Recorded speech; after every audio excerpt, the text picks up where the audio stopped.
Hello everyone and welcome back to our today's session of 3 days webinar on Rail and Metro Infrastructure 2021. Now I'll invite Mr. Suresh Babu, Managing Director, Prime Rail Infra Lab, to present a presentation on tracks of an HT Rail's new opportunity for the Indian firms. Over to you, Suresh sir. Good morning, ladies and gentlemen. This is Suresh Bausalla from Prime Rail Infra Labs, and with me, my colleague director, Mr. Sujit, is Director Operations, and my BD Manager, Mr. Ankit. Hello. So we'll be presenting tracks and HT rails. Basically, I'll be presenting tracks up to 250 kmph speed kind of thing. I'll be focusing on that one, and more on the track fastenings and the sleepers, and HT rails very a bit kind of thing. Okay, yeah. So present Indian current scenario with reference to the tracks, if it comes, okay, we have some kind of approach which has been followed from long, okay, and current IR mission, Indian Railway mission is safety, service, and speed. Okay, we all know this one. Okay, so what railway is doing, Indian Railway is safety is a priority, then a service, and then a speed kind of thing. Though this is a motto, more or less order is being followed. So how we would like to see is safety and service also connected to the speed. Unless we increase our speeds, our safety and service performance commensurately will not increase. If you see across the world, high-speed railways, either in Germany or France or Korea or Japan, okay, having less derailments or kind of thing. So the similar way, even when you focus on the speed, we can get the safety. Similarly, when you run the trains at higher speed and passengers will be there in the train for shorter duration, which we can improve the service either in terms of the food or in terms of the toiletries or whatever they. Okay, so that with that in mind, I'll just present you this one, how speed we have to take and how we have to raise our speed to 250 kmph. The present approach is the tracks are 160 kmph fit kind of thing, they are designed kind of thing, and we are running at to 160 kmph and 25 ton axle loads, which we have present designs kind of thing. NCRTC is going with the 180 kmph per hour trains for the first time in India for RRTS in Delhi region. Similarly, NHRCL or Mumbai Ahmedabad, they are going with the 320 km per hour. However, here technologies are being imported. MHS is Japan and NCRTC. Okay, more or less, lot of indigenization is happening in the NCRTC. So that is where we can have some lessons kind of thing. At present, we are sourcing most of the components in the track components kind of thing, except metros. Metros are focused sourcing at a subsystem or system level kind of thing. RDSO, many EOS have been called in the past for high performance or modern performance or rail fastenings or wide sleeper kind of thing, or kind of improved rails or HT rails kind of thing. Okay, so but as on today, not much of improvement has happened in that direction, but they are in the process. Okay, yeah. So what is the suggested, or how should we approach there where we can take our Indian trains to 250 kmph? So here first what I'm telling, along with safety service, so IR has to also give speed as a criteria, at least for the high density road. Okay, so once speed is a service, this one, as I said, the safety and service automatically it will improve. So speed demands skills. Okay, that is where entire Indian Railway is going to gear up for the occasion kind of thing. So how we can increase means, so track designs and vendors, we have to enable them to go for the 250 kmph. At the same time, we also have DFCC 32.5 ton axle loads. We should be able to start preparing for that one kind of thing. Source track as a system or subsystems kind of thing. Although we know rail is though it's part of the track, rail separately it comes, but more at least majority sleeper slabs, rail fastening, we should source as one system so that somebody is responsible kind of thing. RDSO should collaborate with the private industry for track modernization. Okay, there are a lot of knowledge in the private industry as on today with the metros or high speed or those kind of, or working with international firms, Indian firms who are working with international projects. So I request RDSO to collaborate with the private industry. Allow private parties to test their tracks at NWR test track. Now, for the first time in India, after so long, we are doing the one test track at the NWR. Maybe more are required, but at least good building happened in Kulera, what is being done. So there, they should allow all the developments to test it, private agencies also. Allow private sidings their own tracks. See, enough of knowledge is available outside. Now, at least we have to start with somewhere life cycle cost approach kind of thing. So at least private industry or private sidings are best positions for that and to test it. Yeah.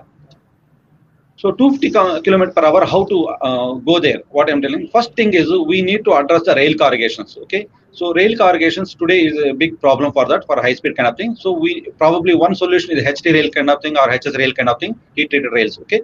The second thing is frequent rail grinding and methodology schedules for that one kind of thing. Then we also need the improved sleepers, high performance fastenings systems kind of thing. Clips and elastomers plays a critical role here. Okay. Then we also need to address the rail foot corrosion. As on today, our liners are liner fastenings. Fastenings are liner type. So at the liner position, no, rail foot is getting corroded, and from there rail fractures are starting. So that is a safety concern. So we are also already thinking to go for the linerless fastening. So this is an opportunity for the Indian firms to test with kind of thing. Similarly, coated fastenings like clips and all the steel materials, if you give the coating, corrosion free will be there for long lasting, more cycle will get to. Then how to address the dynamics. So clip design and rubber pad or elastomer pad design is very critical for that one. So we need to learn the things from the what others are doing for high speed rail kind of thing, and put our own system kind of thing, which matches with the existing already investment what we have made into our tracks. Okay. So I'll be showing the certain basic things, what is there in our mind kind of thing. Okay. Then component tolerances. So today, majority of the components are being procured by components. So like PSC sleeper and inserts, rubber pad separately, liner separately, ERC clip separately. And Indian Railway is trying to integrate or put in the position these tracks. So what is happening is the system tolerances are very high. So once as a system, some of the individual tolerances are high, you cannot run 250 kmph. So that is where the need for the measurement of the system tolerances and to reduce the individual component tolerances. So either client has to take the responsibility, or vendor who is supplying as a system, he has to take the responsibility. Already for the metros and high speed rails, as a system being procured, all these things, and at system tolerance are within tolerances, within the limits, and they are able to run safely. Okay, that approach we should take, I believe. Okay. Other thing is rail joints, in the sense today we have a lot of switch expansion joints or fish plated joints kind of thing, or okay, which we need to some extent even broad joints also, which we need to address from the technology point of view and go for the continuous welded rails. Particularly in the many of the bridges, still today we don't have much of knowledge on the how to continue CWRs, continuous welded rails, but that is critical for the to run the trains at higher speeds. Okay. For that, proper rail structure interaction analysis to be done, and we need to do the bridge instrumentation, study the results, and then take the decisions kind of thing and proceed further. Okay. And expansion giants also, if at all there, improved expansion, rail expansion giants like turnouts, which should be there kind of thing. Similarly, turnouts. So all the turnouts are majority of turnouts. We have a jointed track kind of thing, or rather less than 0.1% in Indian Railways is weldable and canted turnouts kind of thing. So we should go for the weldable and canted turnouts, so that we can run at higher speeds and without any oscillations in the points and crossing zones also. Yeah. So just I mentioned some few technologies. So I'll show you few indicative sketches, so how they look, to how they are different from the existing one. So what you are seeing here is basically a linerless fastening kind of thing. So here a clip is in direct contact with the rail foot. So that is how it will avoid the corrosion of the rail, because rail is very critical component in the track. Okay, there is no redundancy for the rail. Any one crack around this one, that is where this one. Okay, so we need to think and do all the things which is required to make it avoid the corrosion problem kind of thing. Right side down, if you see, this is also linerless fastening, but at the same time it is allows the mechanization of the rail fastenings. You see, once we go for higher speed, you also need to use the tracks for the more extent. Okay, then you need to minimize the corridor blocks or whatever repair blocks, whatever they. For that, mechanization is required. So these fastenings and the systems has to support mechanization also. Yeah. So clip performance, what we are seeing more of this tow load based measurements kind of thing we are doing.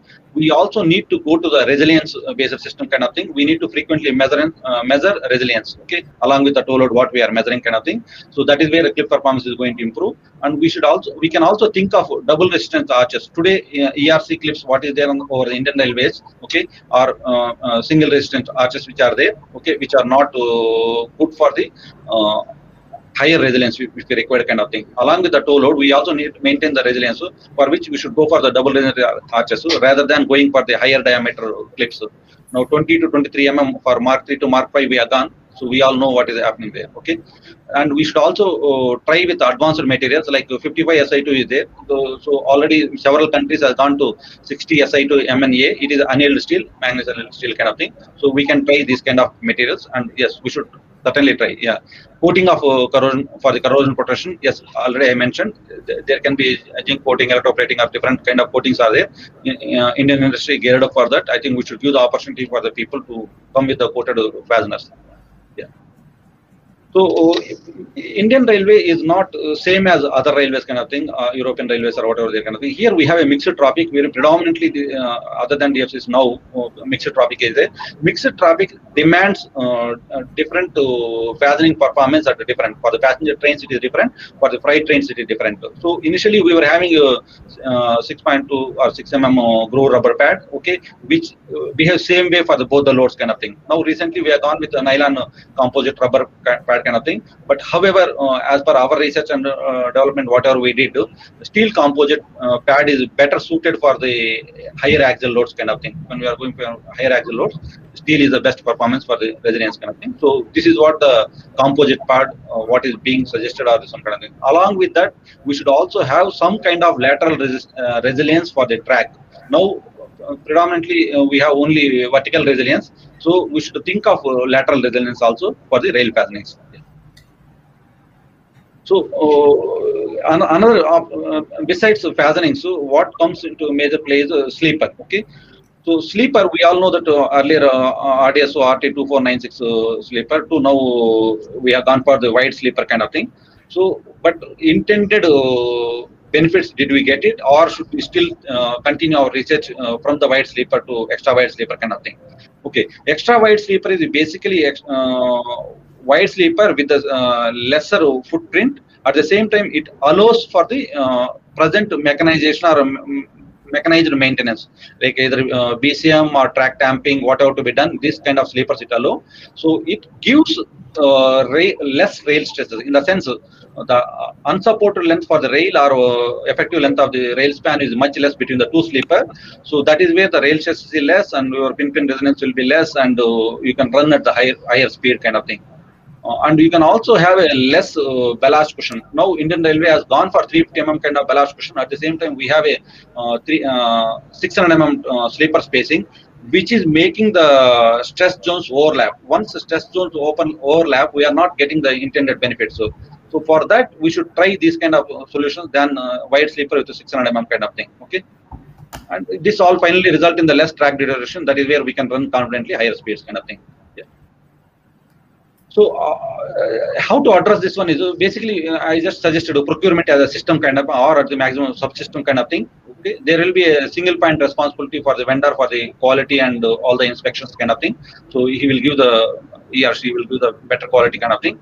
So other thing is from the research and development, Indian Railway, which is having more than 1 lakh kilometers of tracks, has one research and development organization.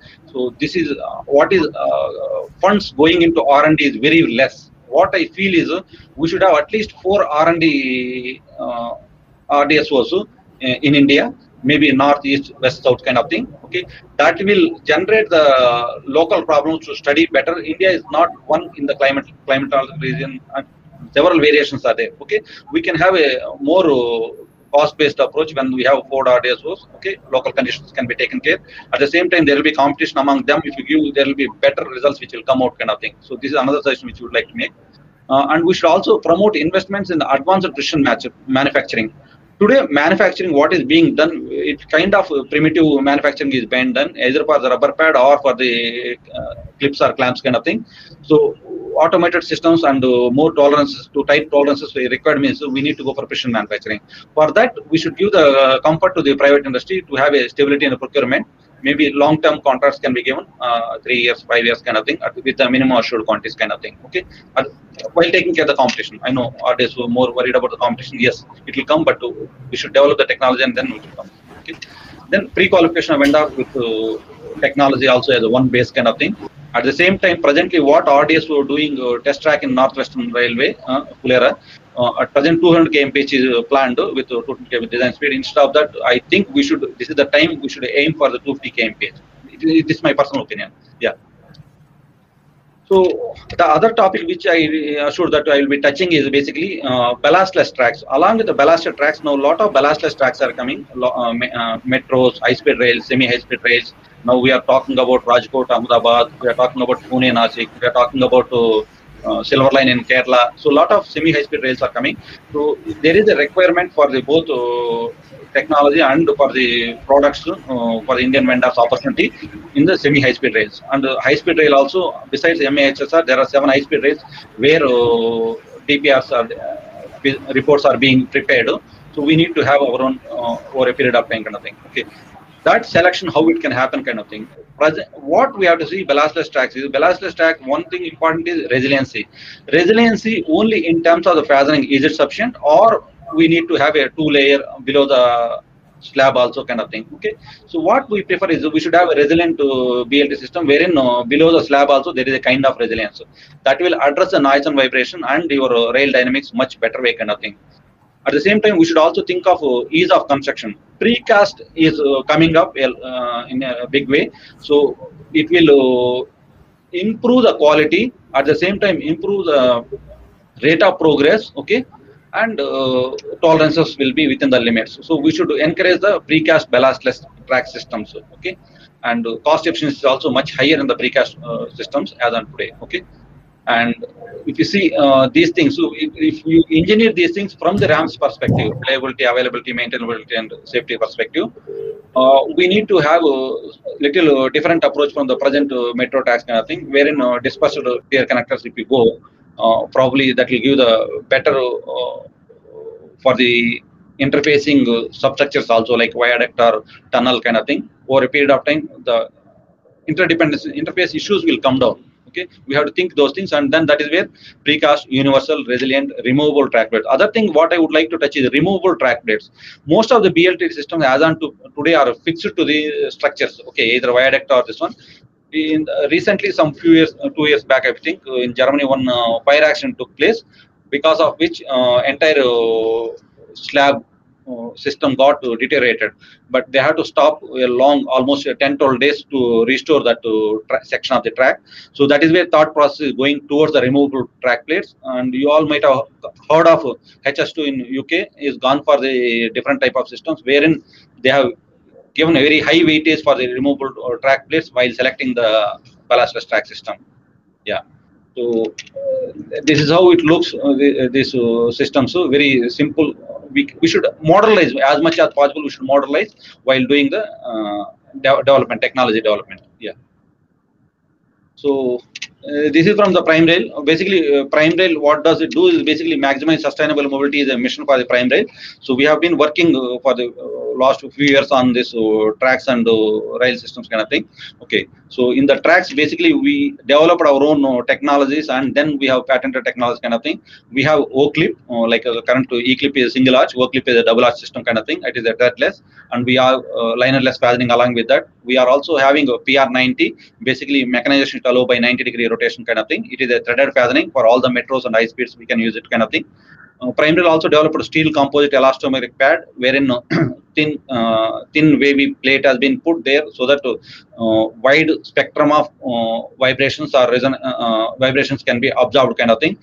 Using these three core technologies, we have developed a suite of fastenings which will fit for the ballasted, ballastless, direct, indirect, okay, and threadless kind of thing. We also developed extra wide PS sleeper. What I had shown earlier image is basically from our own product. Okay, extra wide PS sleeper.